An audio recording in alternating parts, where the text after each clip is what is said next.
So today I'm going to be making concrete barriers out of this 5mm foam core.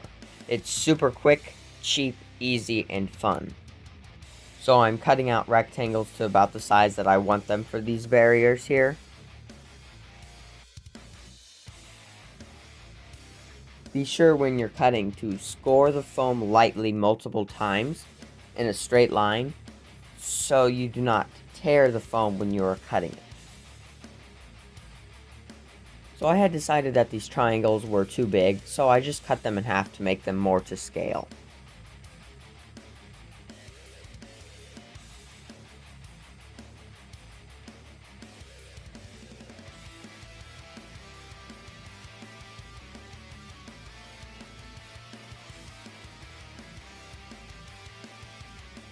So here I'm gluing these foam pieces together with gel superglue because liquid superglue will melt the foam.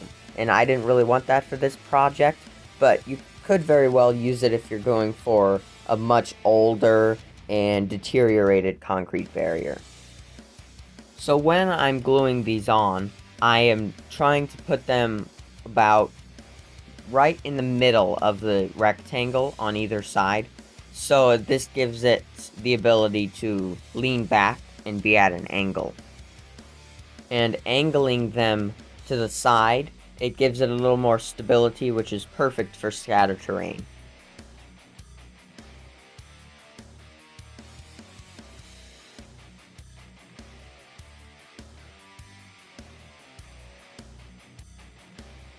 So here's a piece I had previously made, and it's already weathered, and it's basically the same thing as what's on the right.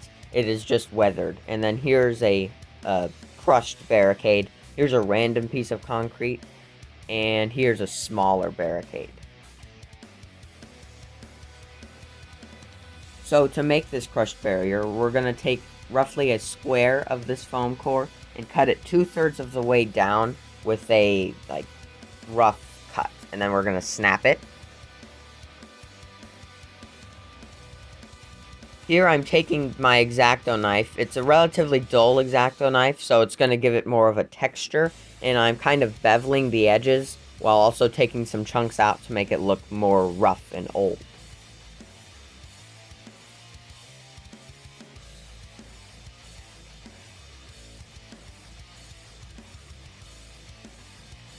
And once you're happy with that, you are ready to start weathering. So you're going to need a tinfoil ball, a pencil, a metal file, an X-Acto knife, and a sculpting tool. That one's optional. And here I am texturing the foam with the tinfoil ball. This gives it a little more texture, so when we paint it later, there will be some more visual interest.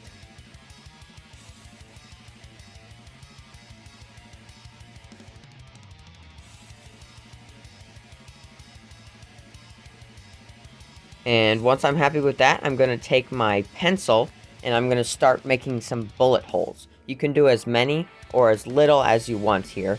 And make sure to make different size bullet holes from different sized weapons.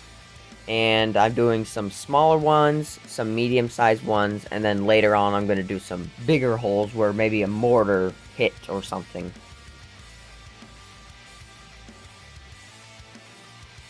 So next I'm going to take my sculpting tool, and I'm going to use the dull end to start, and I'm going to make some scratches and some indents with it.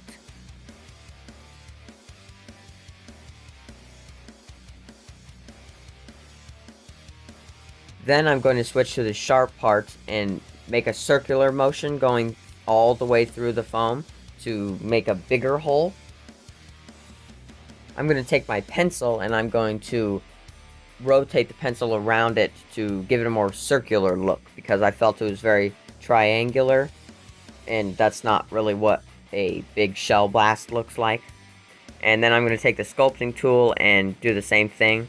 And I might have gone a little overboard on the size of this one, but it's all up to you.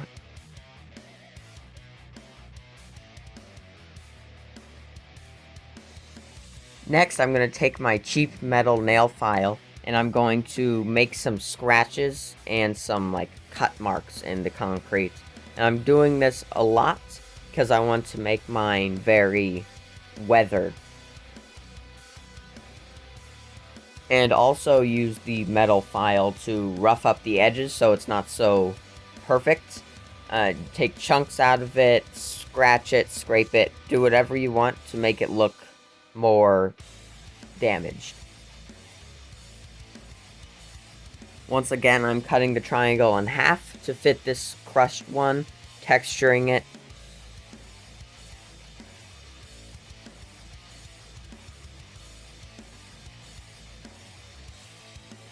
And then I'm going to put glue on the front of it so it can glue flat underneath the pieces.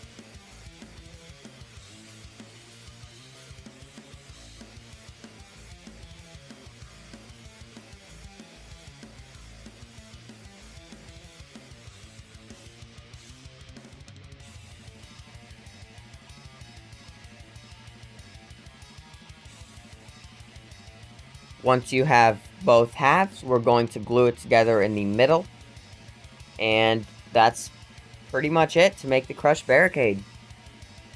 Now, to prime, I'm going to take matte Mod Podge and equal parts that and black paint.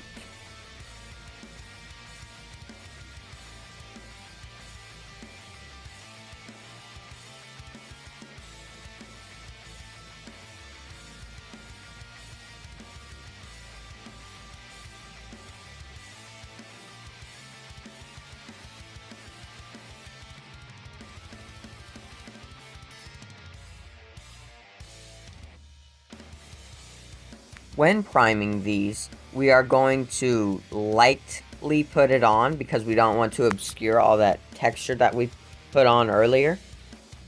And the reason I'm not using a spray can is because, just like liquid superglue, it will melt the foam unless you are very adept in spray painting, which I am not, and I'd rather not take that risk. Now for colors, I am using Vallejo Neutral Gray, Vallejo Sky Gray, my homemade black wash, Vallejo Burnt Umber Pigment Powder, Citadel Ayenden Yellow, Army Painter Dry Rust, and Army Painter Leather Brown.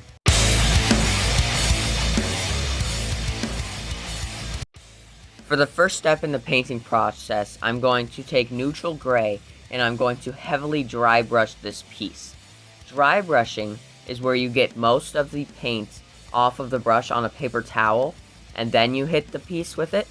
And I'm going to leave a little more paint than I normally would on the brush so that it covers a little more, and I'm looking for about 80 to 90% coverage here.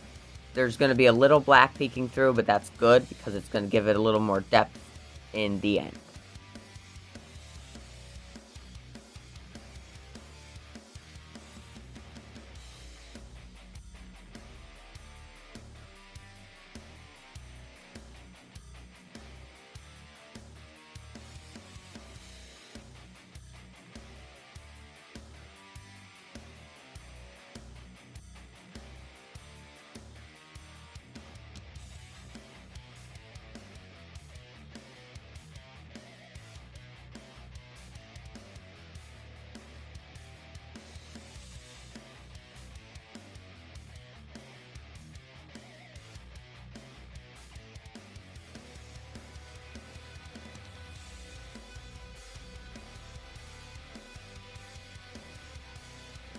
Next, I'm going to take Sky Gray, and I'm going to more selectively dry brush this piece on the raised surfaces, and where there's any, like, really deep battle damage that I want to highlight and accentuate, I'm going to be more heavy over those areas than others.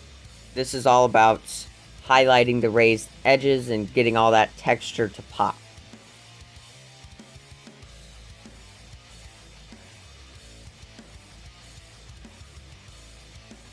Now, if you make a mistake like I did and you get too much paint in one area on the model, I just kind of smudge it off with my finger and that usually does the job. And if it doesn't, then you can, just cover it up, put a little more wash there later on, and that should pretty much take care of it.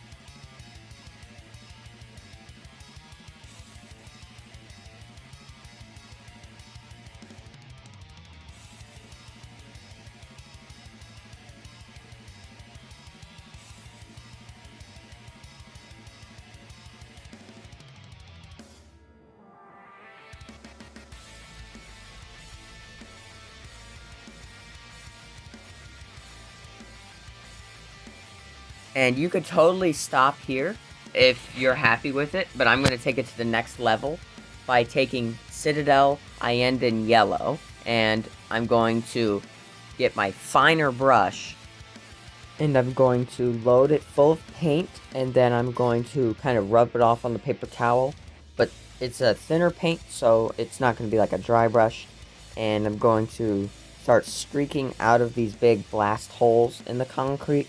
And this gives it like a burned and grimy look to it. And it adds some realism and some depth. And you can go as light or as heavy as you want. Although it is really easy to overdo it on this step, so just be careful.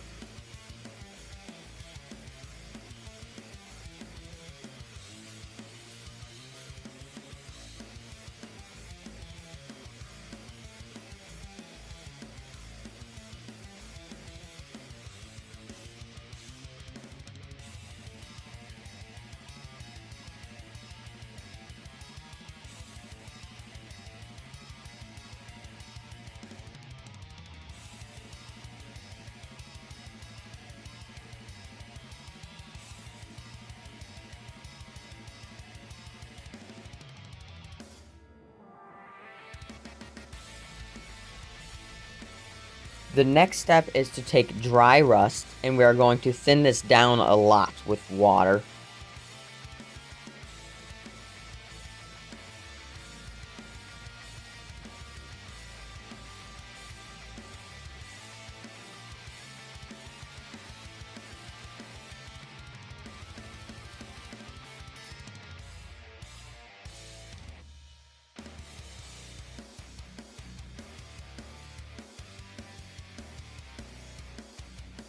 Once this paint is thinned down appropriately, we are going to go up near the hole itself and layer it in there. And we're going to be very careful here not to overdo it. If I get a little too much on there, I'm going to rub it off with my finger.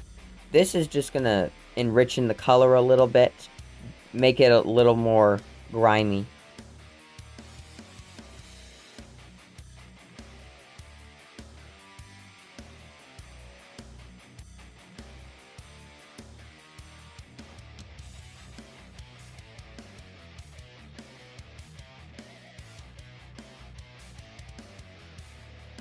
The next step is to take leather brown, and we're going to put a tiny little bit on our paper towel or palette. And we're not going to thin this down as much, because this is just going to be very selective here. We're going to just barely get any on our brush, rub most of it off, and we're going to go up around the hole, and this is going to give it more weathering and grime.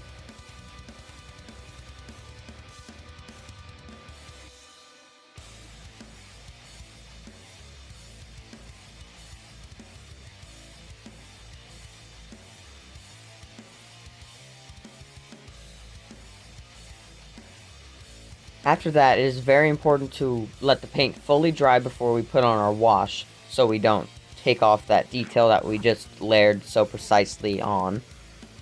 And with the black wash, I made mine myself. You can use pre-made stuff, you can make your own, but we're going to take very little on our brush here, and we're not going to drench the whole thing. We're going to do some streaks in some areas, a little heavier in other areas.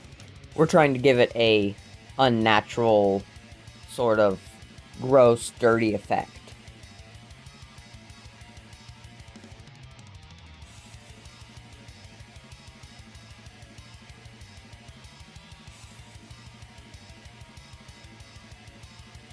Once you're satisfied with that, we are going to take our burnt umber pigment powder. This is optional. I'm going for a dusty desert vibe. So I'm going to take some of my pigment powder, and this stuff is really strong, so you're not going to want to, put it everywhere. We're going to selectively put it at the bottom, kind of brush strokes going up to give it a dusty effect.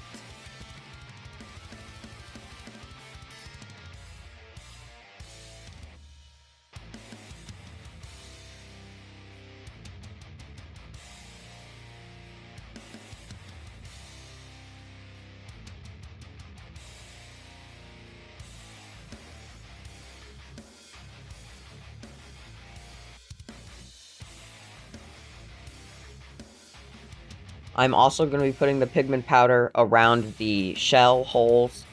This is just going to give more weathering and more dirt.